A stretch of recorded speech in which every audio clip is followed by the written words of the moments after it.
નમસ્કાર, આપ જોઈ રહ્યા છો નેશન પ્લસ ન્યૂઝ. હું છું આપની સાથે હેતલ વગર. નગર પ્રાથમિક શિક્ષણ સમિતિની વડી કચેરી ખાતે આજે મહત્વપૂર્ણ બેઠક મળી હતી.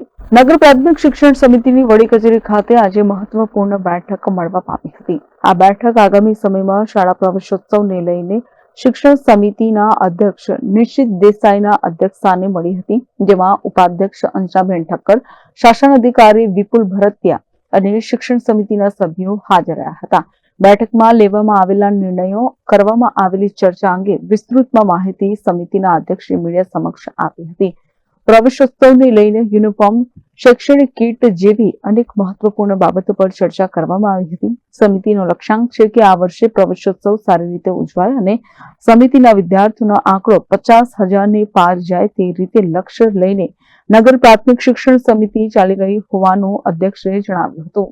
દર વર્ષની જેમ આ વર્ષે પણ શાળા પ્રવેશોત્સવની તૈયારીમાં નગર પ્રાથમિક શિક્ષણ સમિતિની અમારી સમગ્ર ટીમ કામે લાગી ગઈ છે અને જેવું અમે દર વર્ષે કરતા હોય છે એવી રીતે અમે માઇક્રો પ્લાનિંગ કરીને આની સિસ્ટમ ગોઠવતા હોય છે અને એ ગોઠવવાની પહેલી બેઠકની અંદર આજે બધા જ લોકોએ સહમતિ જાળવી અને દરેક લોકોએ પોતાની શાળામાં કંઈક સારું નવું કંઈક કરાય એના માટેના વિવિધ વિચારો કરવા માટેની આજની અમારી આ બેઠક હતી.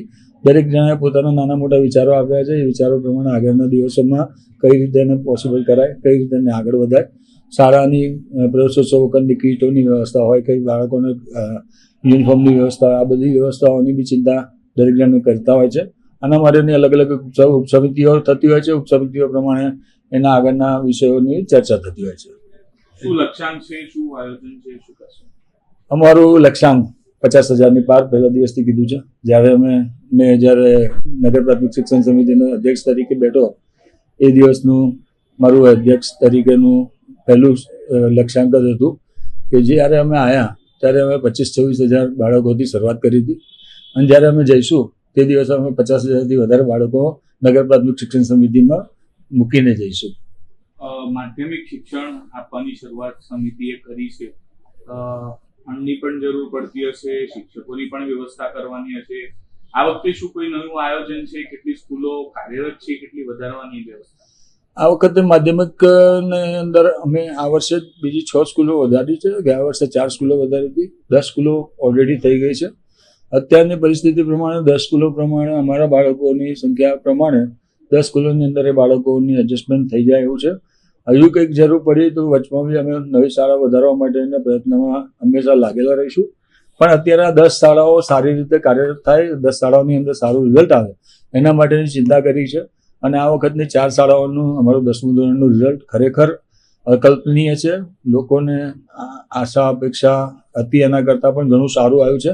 અમારા બાળકોની મહેનત, એમની જોડે એમના શિક્ષકોની મહેનત, અમારા સ્ટાફની મહેનત અને અમારી મહેનત, બધાની ભેગી થયેલી મહેનત પ્રમાણે આ રિઝલ્ટ ખરેખર બહુ સારું આવ્યું છે.